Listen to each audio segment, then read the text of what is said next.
Welcome, everyone, to the Living Oneness Gathering. I am your host, Sue Dumais, and it's an honor to be here once again with everyone as we join together and unite our hearts with the intention of global unification, really bringing us all together to heal all the ways that we've forgotten the truth of who we are, and to heal all our blocks to love within ourselves and between each other, and to remember our oneness, to remember that we are all connected.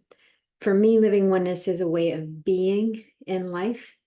It can be a practice, but it's a way of being. It's about how you show up and the energy you hold and the frequency you hold in every moment of every day. So it's not just when you show up here participating in uniting us in love for each other and our planet and remembering our oneness. It's about bringing what you learn here or what you experience here into practice, into your life classroom, so that it extends out and it becomes more of a ongoing way of being. The way we have been programmed is that we're separate, and we're programmed based on fear, separation, and it's been a valuable experience to experience our separateness from our source, to experience and witness our source within each other and all of creation. The challenges over the years is that we've forgotten that we're all connected, and we've been programmed to judge what we see on the outside and to feel that wound of separation has gotten bigger, and it's festering, and it's become really traumatic for a lot of people. So there's a wound of separation we have within ourselves, and that biggest wound is actually our separation from source, or our belief that we are separate from our source, our belief that we are separate from our higher self, God, whatever word feels resonant for you. The word is less important than the meaning you place. So if I use a word that has a different meaning and it doesn't resonate for you, exchange that word. These words can be interchangeable based on what you need that word to be, because it's the meaning we place on the words that really help us connect to the message, or help us align with what we are meant to do and what we're meant to practice.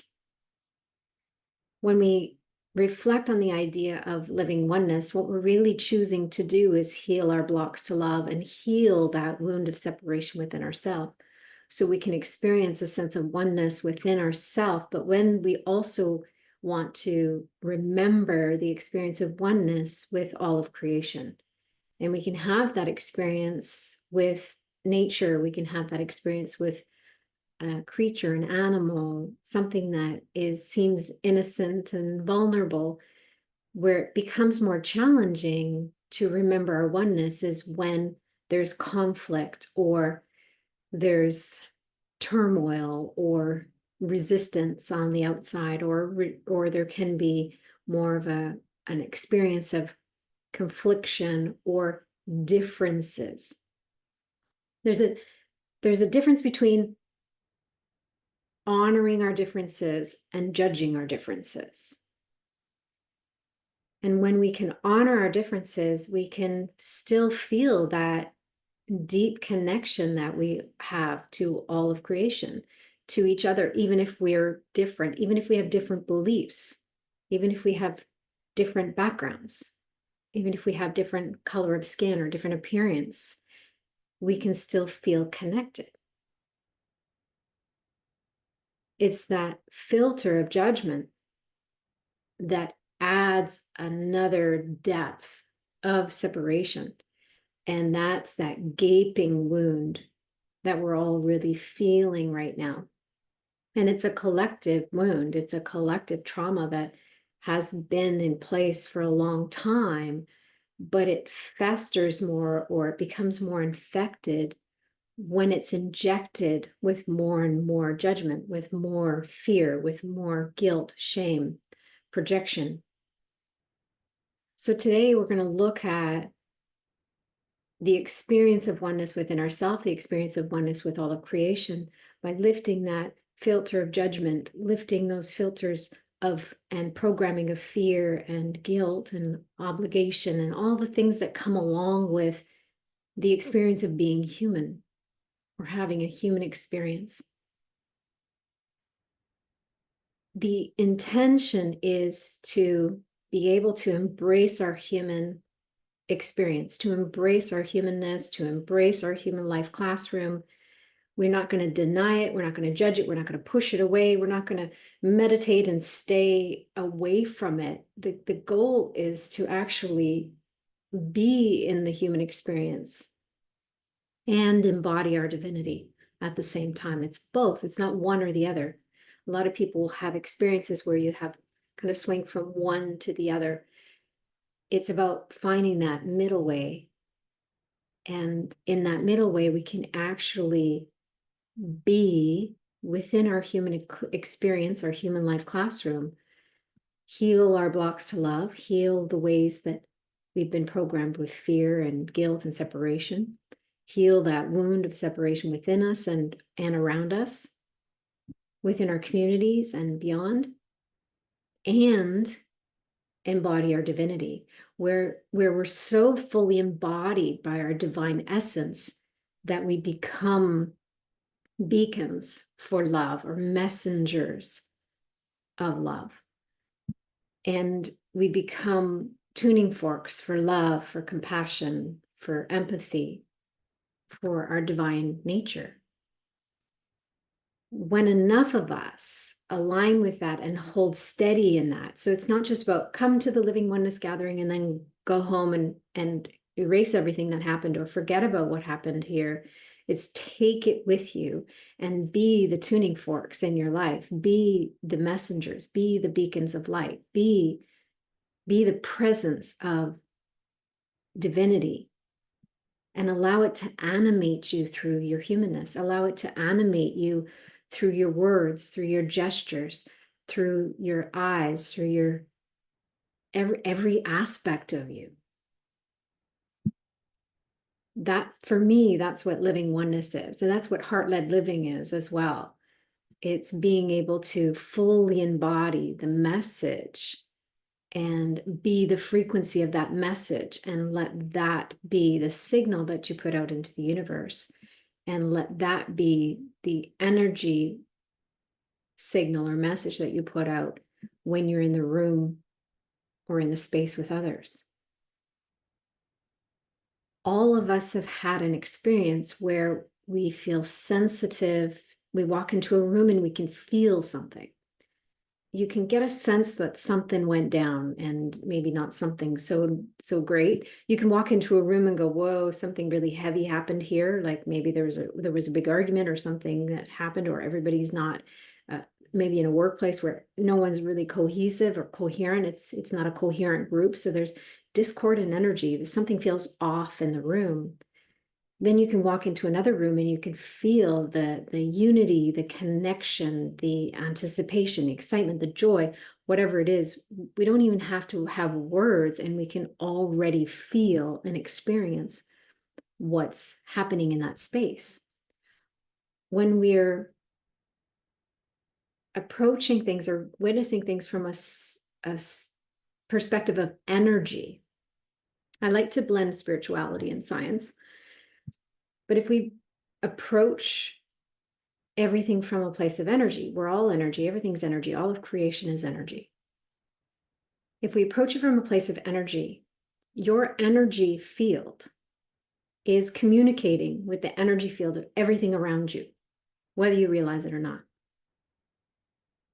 And when our energy field is clear and clean and expanded and in resonance, meaning in harmony, in sync with our divinity, then we're sending that message out into the environment around us. Before we even enter a room, our energy is already in that space, reaching into that space and feeling what's happening, sensing what's going on. So not only do we send information out, but we receive information as well. We have that biofeedback from our energy field all the time. Many people have heard of EMF, and most people hear of EMF as a negative thing. It's harmful rays or microwave radiation or electromagnetic field of a computer or a cell phone, all those kinds of things. Big power towers, all those kinds of things. We talk about EMF. We're talking about harmful EMFs.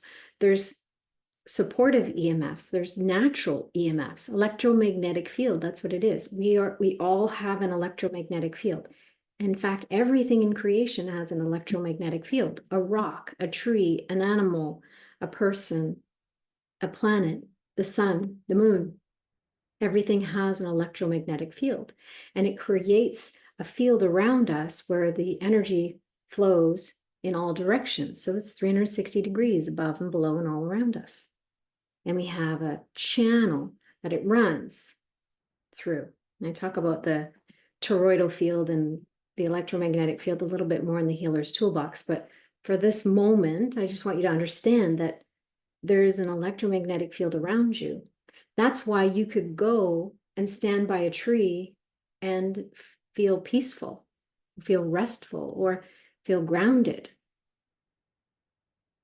There's certain trees that I call receptor trees and transmitter trees, meaning they actually submit to transmit information into the field.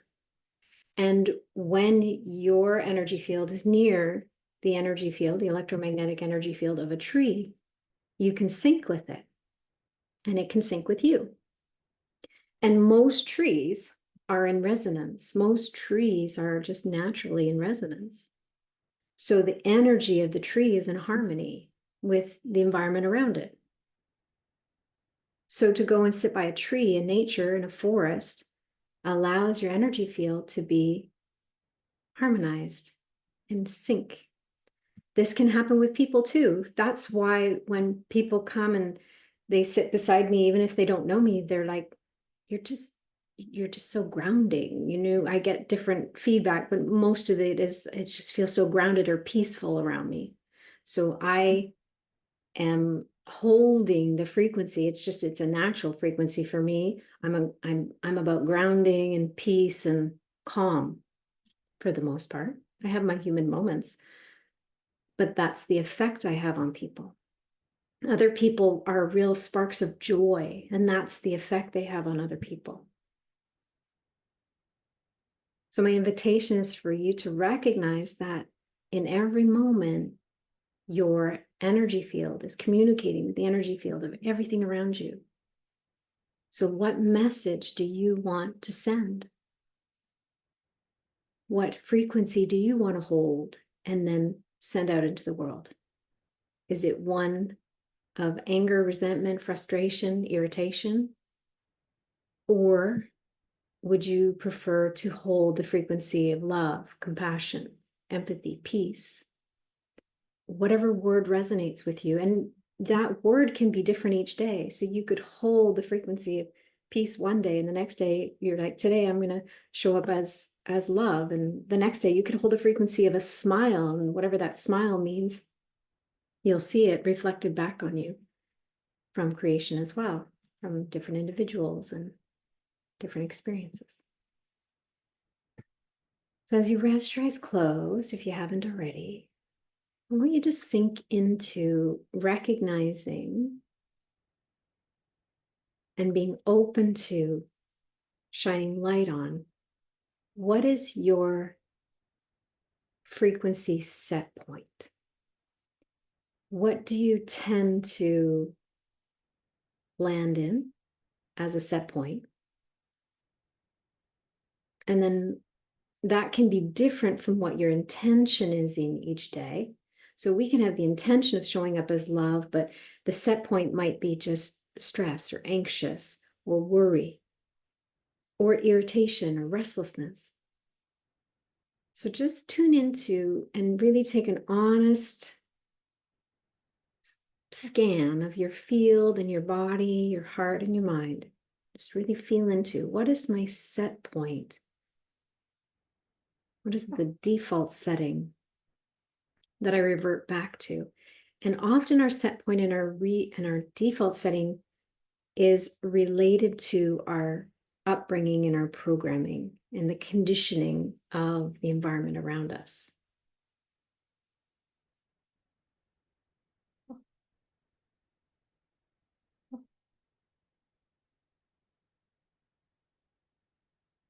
Now, once we recognize and identify what that set point or default setting is, it's then with awareness that we can make a different choice. We can say, okay, this set point of peace is good. Now, how can I amplify that? What practices can I bring in, or what different things can I do throughout the day that can amplify that? And if your default setting is more one of anxiety or restlessness or irritation, maybe even for some people right now, they'll feel angry a lot. And some people don't even know why they feel so angry. Sometimes it's because you're picking up on the collective energy, which is the energy of people around you, or the collective field, collective consciousness. Last week, we talked about the morphic field and creating a new morphic field. But we're sensitive to that morphic field, that collective consciousness. So if you're plugged into a collective consciousness that is built on poverty, lack, limitation, worry, fear, anger, frustration, irritation, all those kinds of things can be morphic fields that we've plugged into or we've been taught to plug into on some level, subconsciously. When we have an awareness that our default setting is something that we do not wish to put out into the world and we do not wish to embody, then and only then, when we have that awareness, can we start to shift it. So in this moment, we're going to accept what your default setting is. Start with acceptance. Awareness, acceptance, it is what it is, and it's been what it's been, but it doesn't have to stay that way. I can make a choice. I can do something different about this. You can either change it, shift it, or amplify it. And sometimes when we start to change the default setting, it's a default setting for a reason. It's a knee-jerk default. So sometimes, even if we want to change it, we find ourselves back there. The key is when you find yourself back in your reset point, your default setting, do not judge it. Don't judge yourself and don't judge where you are.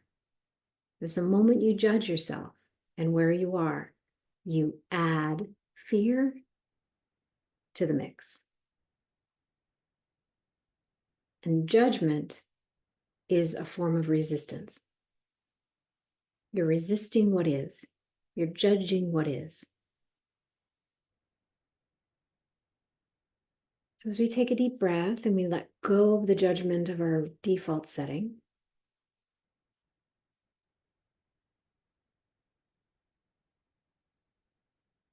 let's practice acceptance. It is what it is. I am where I am. We can shift into appreciation. I'm grateful to have an awareness of my default setting. And I'm curious and I'm willing to shift it.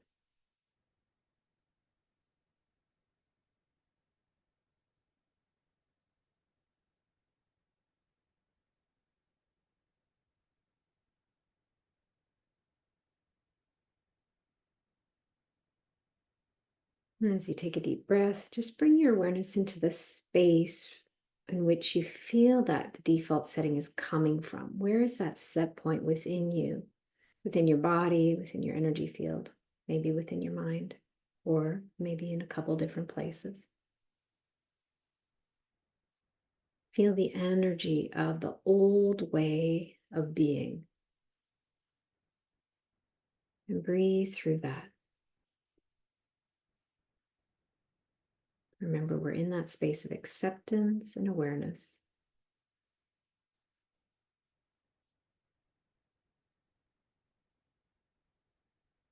And you may even get a sense or some insight as to why it's in place.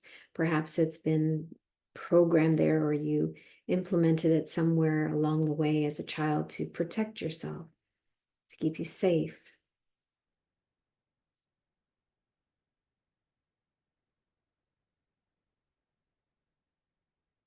Maybe it served in some way.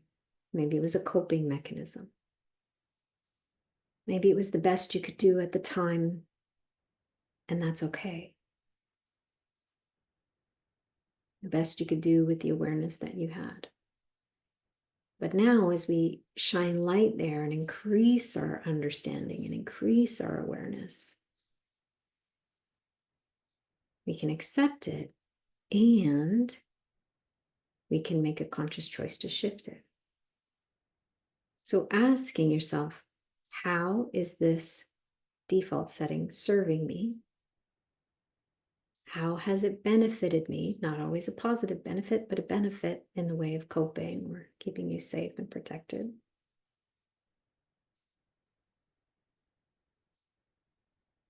And how is it holding me back?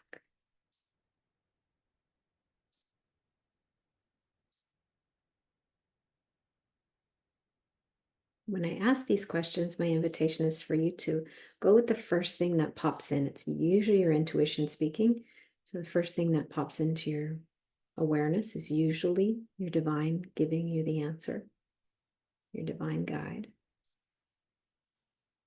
your divine self.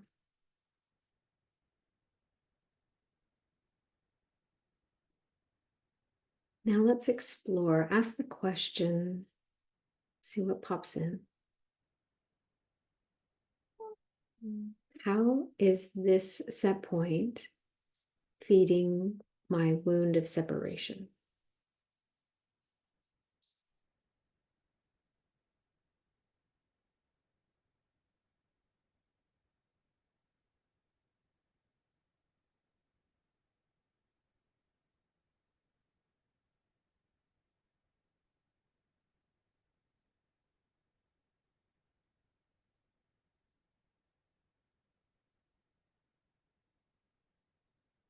An example of that would be our fear of love.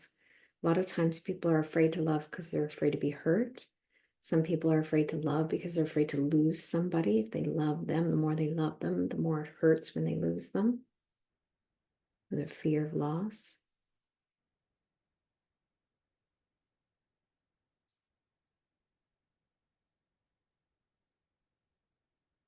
I want you to imagine that you could take all of what you learned, all of the awareness you gained, and put it on a plate in front of you, or put it in a bowl of forgiveness. We're going to forgive it over. We're not pushing it away, trying to get rid of it. We're putting it in a bowl with the intention of forgiving it over to our divinity and creating space within us to have another perspective, another experience, another way of being. So we're offering the old way of being over and any of the programming that goes along with that. And we're opening up to a new way of being.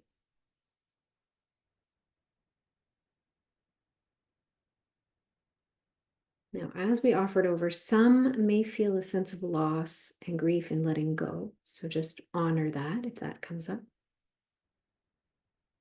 Because in some ways, this set point has served you, supported you. Maybe it's been a reliable friend, confidant. It's often comforting because we have a relationship with it.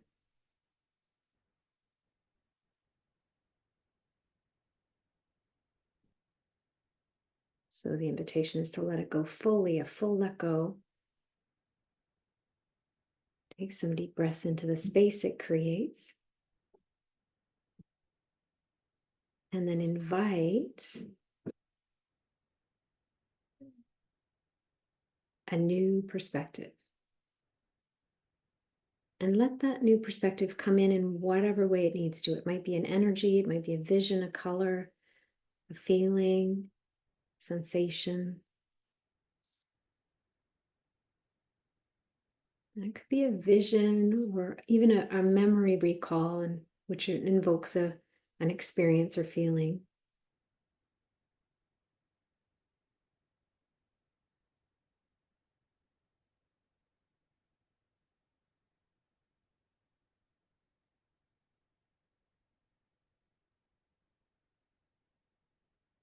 And if your mind is grasping and seeking and searching, you can just use the words, I wonder what this new way of being would feel like.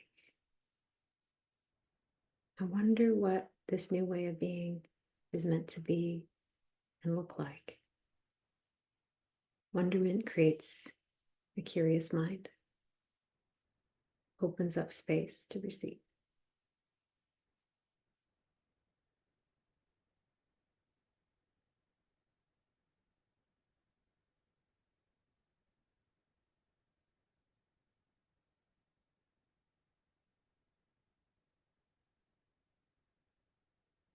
And not only does this default set point, especially if it's conditioned or under the umbrella of fear, and fear is a big umbrella, and boredom is even under fear. There's a lot under fear.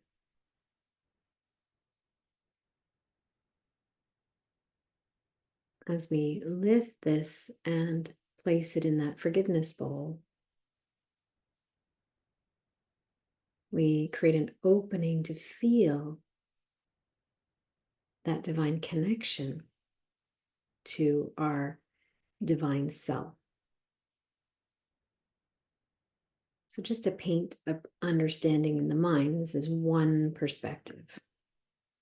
There's source, pure, clear, clean source from the energy from which we all come, source of all creation.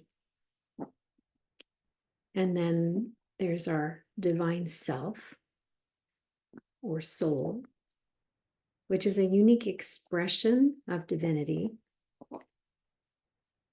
that holds all memory and experiences of all our lifetimes or experiences across the board.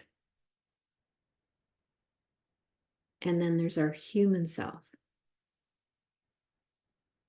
a further, more focused expression of our divinity in this human avatar. So we have our one source, shared source, our unique expression of source, which becomes our divine self individually, and then a further individuation, which becomes our human self. So our divine self becomes a bridge between our source, which is pure, and our human self, which is having all of these experiences and experiencing the contrast and the duality here in this human life classroom. It's experiencing the duality of love and fear. It's experiencing the contrast.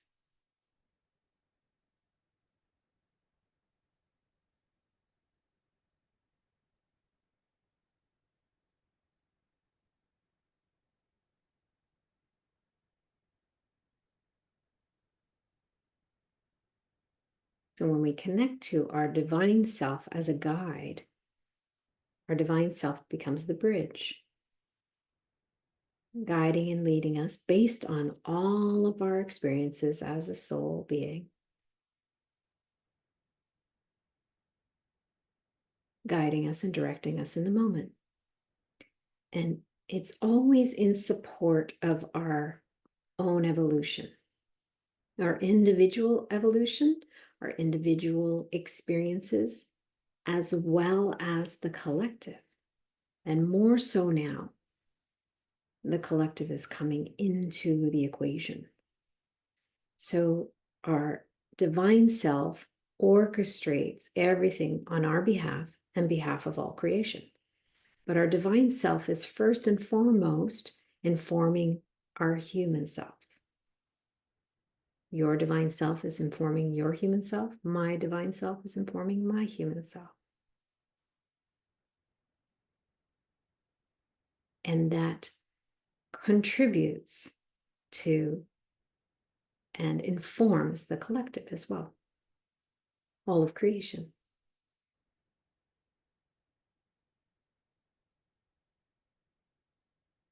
So I'm going to invite a feeling of your connection, a stronger connection to your soul, your divine source, your divine self, I should say.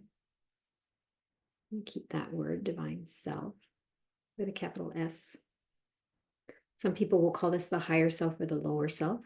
Again, they're just words to try and bridge the feeling and experience.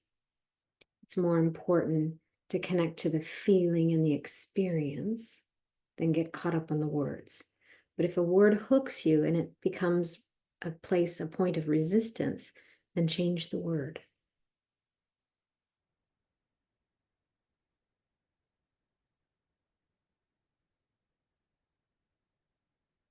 There you go. Beautiful.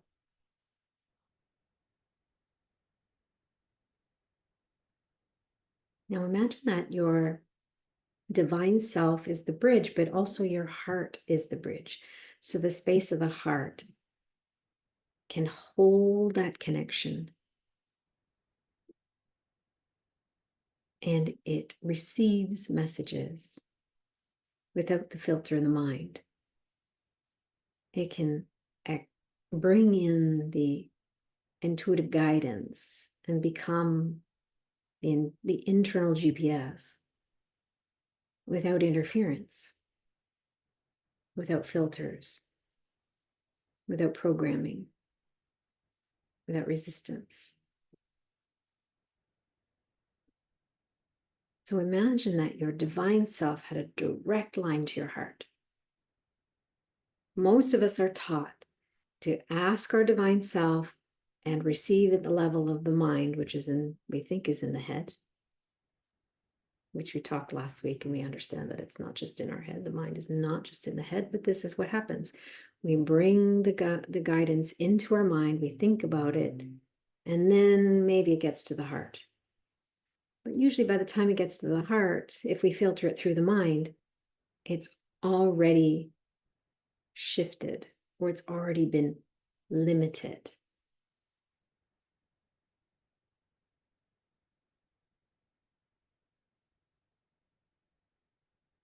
Whereas if you imagine your divine self has a direct connection to your heart, or even resides within your heart, that's more of the soul embodiment. It resides within the heart, but it's not limited by the physical space of the heart. It resides within us, but it's not limited by the physical experience of the body or the energy field. Our divine self is eternal and boundless, limitless. So as it communicates within your heart space, feel the connection, feel the oneness with your divine self. And as you invite that feeling, sometimes it might feel like it's bumping up against some density, or it's got some, like there's clutter in the space. Invite the clutter to clear, invite things to process, invite the energy to be folded in, to be processed, to be honored, to be witnessed, to be felt and healed. A lot of that energy can go down and out, or it can go up and out through the crown. And if we lift the crown center off the top of our head, like lifting a hat up and off to about a foot off the top of the head, we can create some space to process between the first and 7 layers of the energy field. 1 to 7 layers, those first 7 layers. When it's not so squished, we can process a little easier on the physical and the emotional level here, and even the mental level. Take some more deep breaths.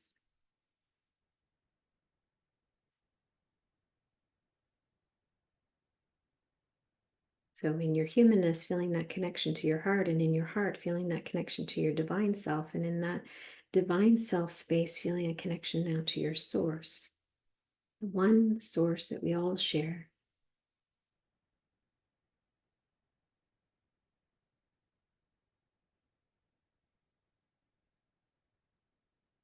And soften and let yourself expand into that experience.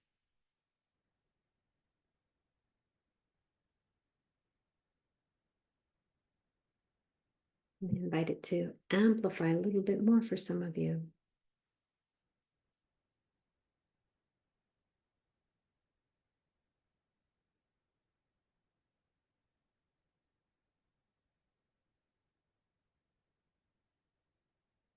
And if there's any resistance or the mind is kind of holding you back or trying to figure it out, you can just ask, what if it was easy to connect to my divine self? What if it was easy to connect to that one source?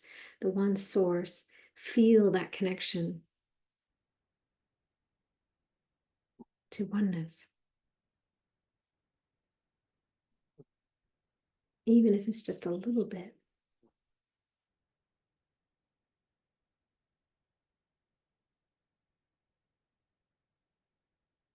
And as that oneness comes pouring in whatever way you're capable or ready or willing to receive it, let it meet the wounds of separation and let it be a healing presence for those spaces, those wounds, like a beautiful, soothing lotion that touches and heals those wounds. It meets those wounds with love, with pure divine love. Not human love, pure divine essence.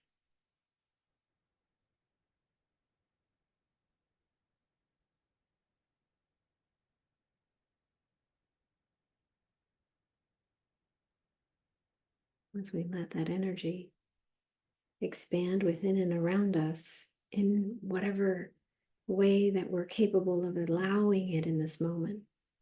And if you're only capable of allowing it a little bit, that's okay. Celebrate that. And if you're capable of allowing it more another time, then celebrate that. There's no right or wrong way. It's just whatever's possible, whatever you feel capable of, whatever aspect of yourself that's resisting, whatever aspect of yourself that's willing to soften and just let go of the resistance and let go of the fear and sink into the experience to whatever capacity you can. Honor and celebrate that.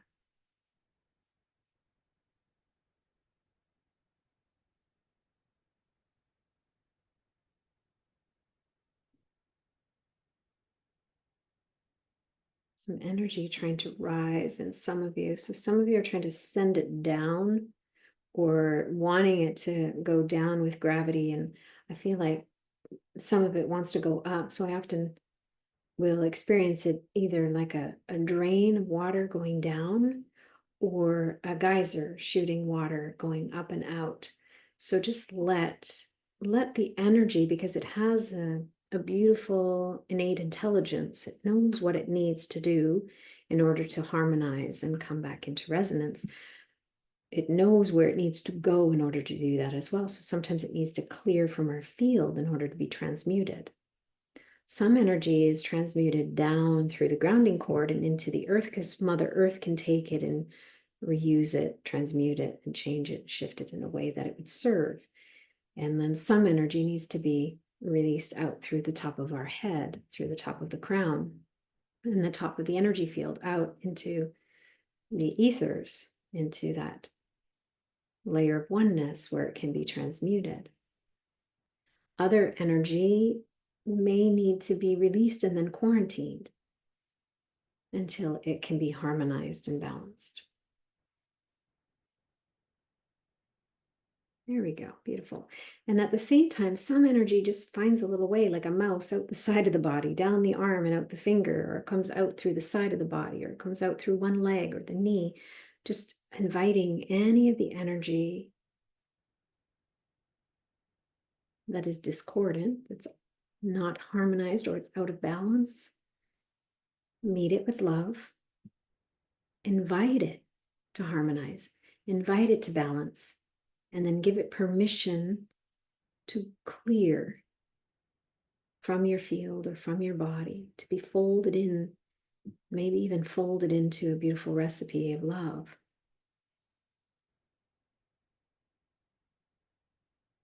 I'm just getting this beautiful image of like divine source coming in like a beautiful white fountain of light. And I see it coming in through the crown and into the heart space in everyone. So just being open to receive that. Your unique recipe, whatever's needed for you at this time. And it's pouring in through the top of your crown into your heart. And from your heart, it just flows in all directions wherever it's needed. Like filling you from the inside, through the body, all the way in and around your cells, all the spaces in between and around your body.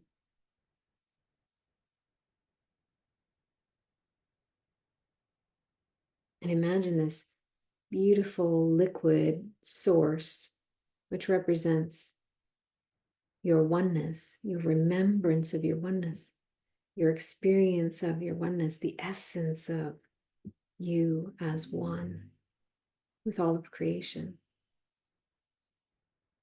Let it flow through your body.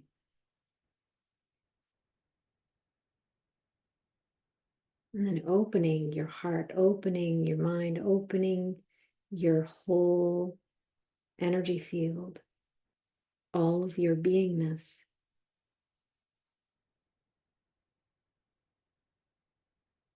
And feel your set point changing. Feel the invitation for a new way of being. And as you tune into your heart and tap into your divine self for guidance, for insight, asking, what is my new way of being? What new way of being am I to embody and invite and emanate?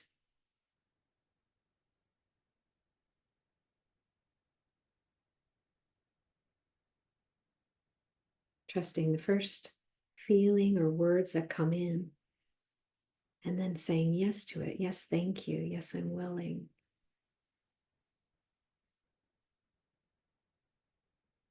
Yes to the embodiment.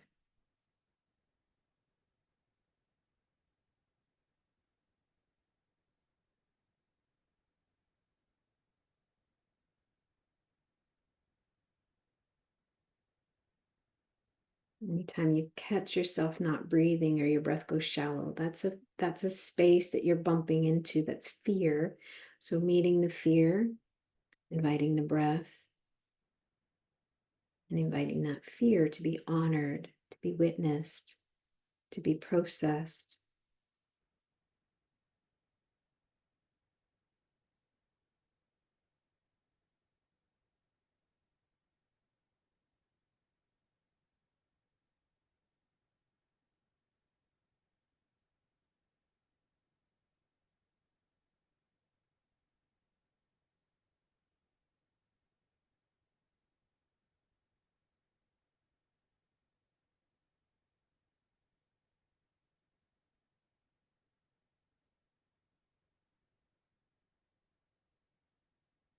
Take some deep breaths.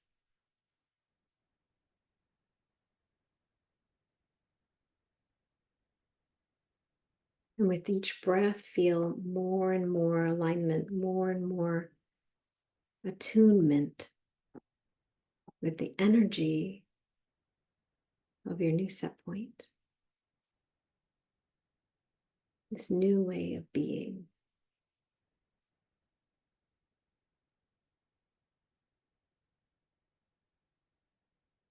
And setting intention to resist the need to judge and simply shift to an observation. Should your old set point try and come back online, or show up again or come in as habit, or the ego might pull it back in as a way to keep you playing small because it's trying to protect you like an overprotective helicopter parent.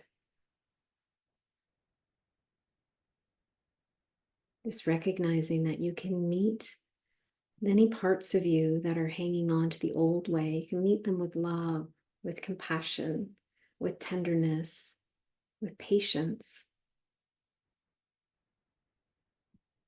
with encouragement and an invitation to let go of the old and lean into the new.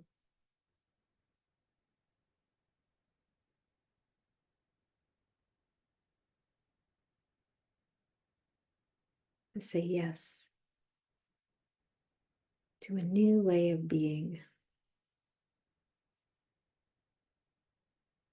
And feel that energy from the inside, from that source point within your heart, expanding out in all directions, filling your body, your mind, and your energy field as much as it's capable of receiving and allowing.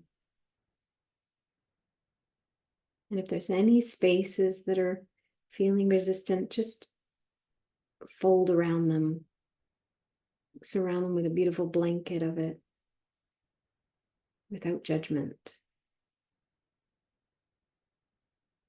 Remain gentle.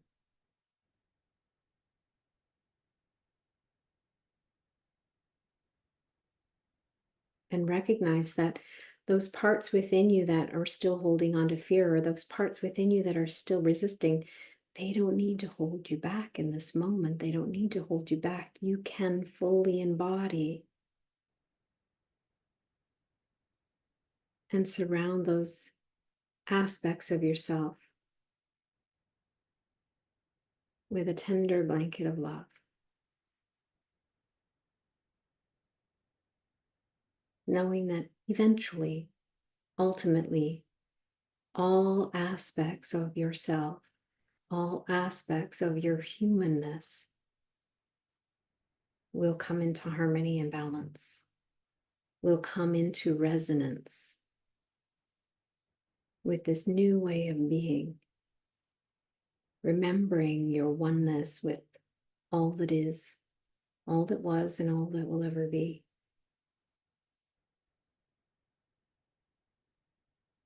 And although we will still continue to be a unique individual expression of the divine, we can do that, and we can remember that we are one, that we are all connected.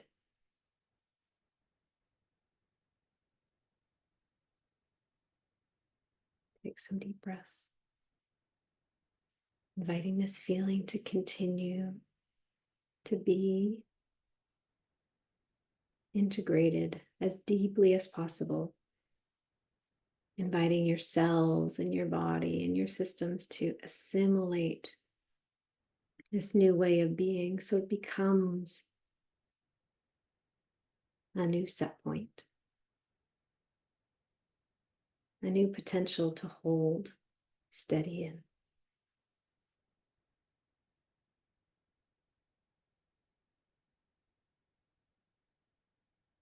And we're going to invite a grounding in this new way of being. So feeling that connection between your feet and that electromagnetic field of the earth.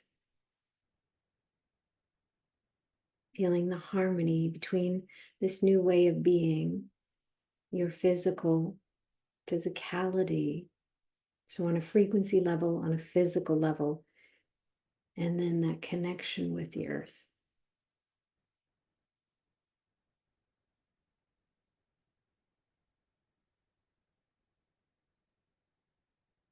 And then opening your heart to the blessing, hand on your heart to receive if you feel comfortable.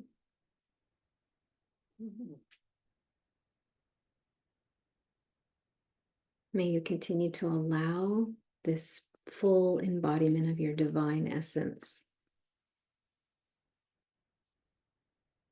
to land and fill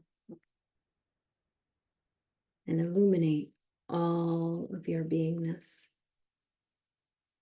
And may all aspects of your human self align with the aspects of your divine self that serve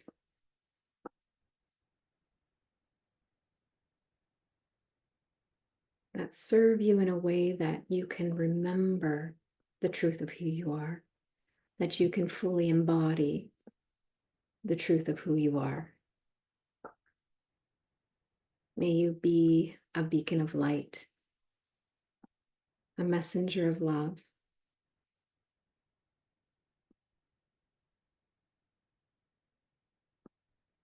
a vibrational tuning fork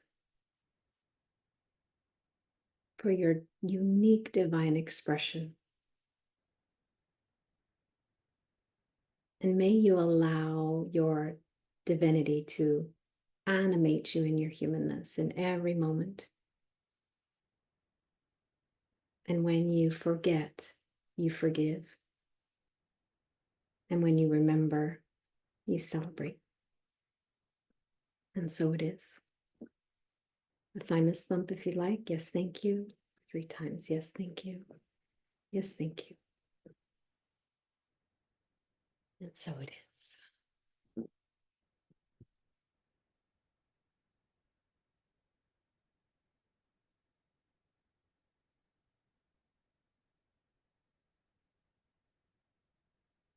Slowly bring your awareness back.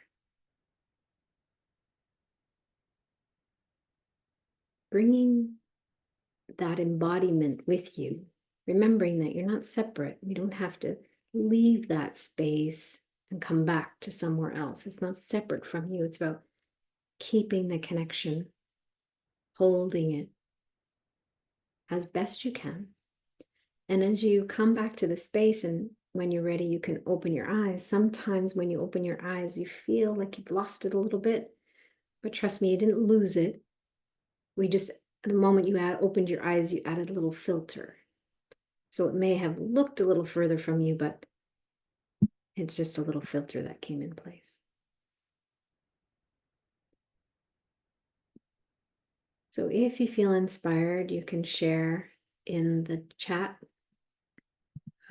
your experience, what you're feeling, how you're feeling now, maybe even it's just one word or a couple words, how you're feeling, the experience or impact you had, feel free to share it.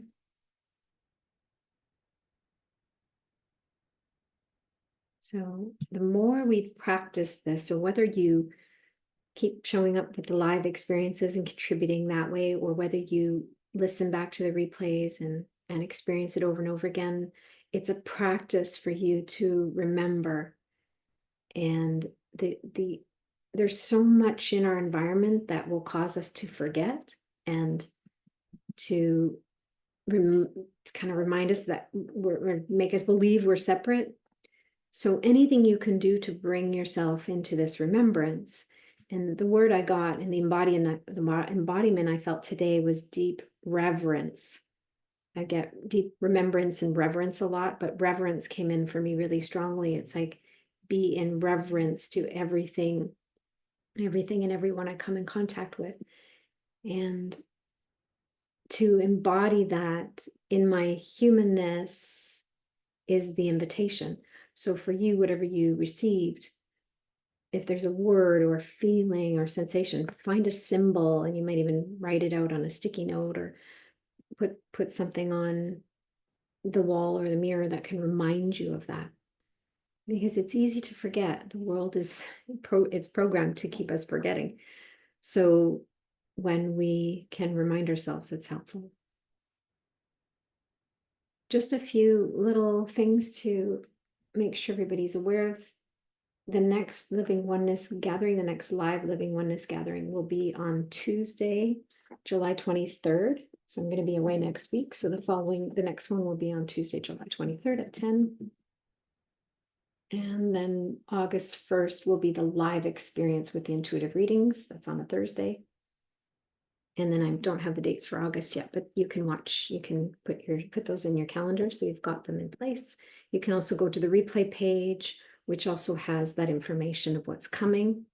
And then for those of you that are interested or wanted to know more information about the Healer's Toolbox, I have it. It's still on for 75% off. Founding member levels are available for the membership. That is available till the September 21st. I just put a deadline, a timeline on that. So if you want to jump in and receive the founding member special for the Healer's Toolbox, it has more than 250 different tools, meditations, lessons, everything you can imagine you would need. And I'm adding more every month. I'm also doing a live spiritual mentoring Q&A call as a bonus for those that are signed up or are part of the membership. And the Healer's Toolbox right now is an extraordinary value.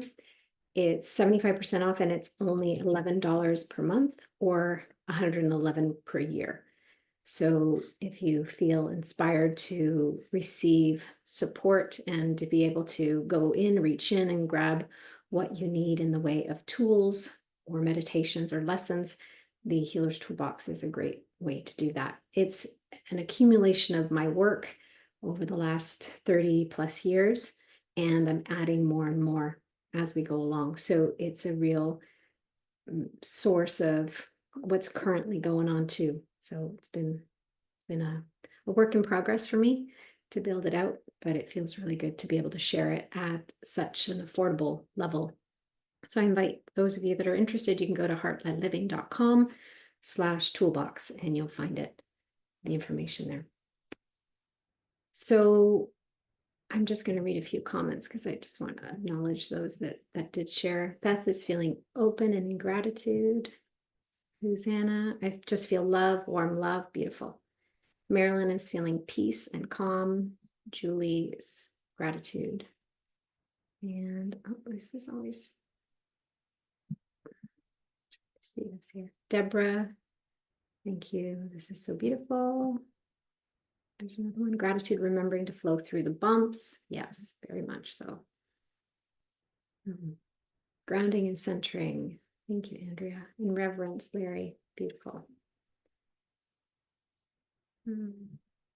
Thank you for all of you for showing up, remembering that you are contributing to the healing of the whole. By all of us gathering together, we are actually creating a morphic field, a new morphic field, an expanded morphic field, a new way of being in the world and showing up in the world. And that has a powerful impact, more than you realize.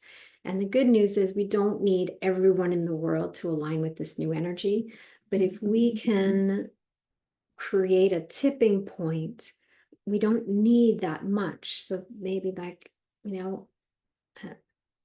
say 10%, 10 to 30% of the population, if we could align and influence 10 to 30%, then that will actually create a tipping point, because the environment around us, remember we talked about that in the beginning, the energy that we are holding has an impact.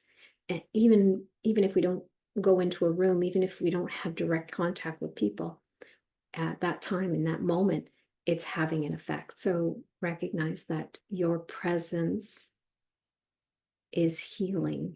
It's enough to spark a remembrance in someone else. So the more you remember the truth of who you are, the more you remind others just by your presence, directly and indirectly as well. It has a powerful impact. So thank you all for being here. I appreciate you. I honor you. I see you, and I'm grateful. Until next time, love and blessings.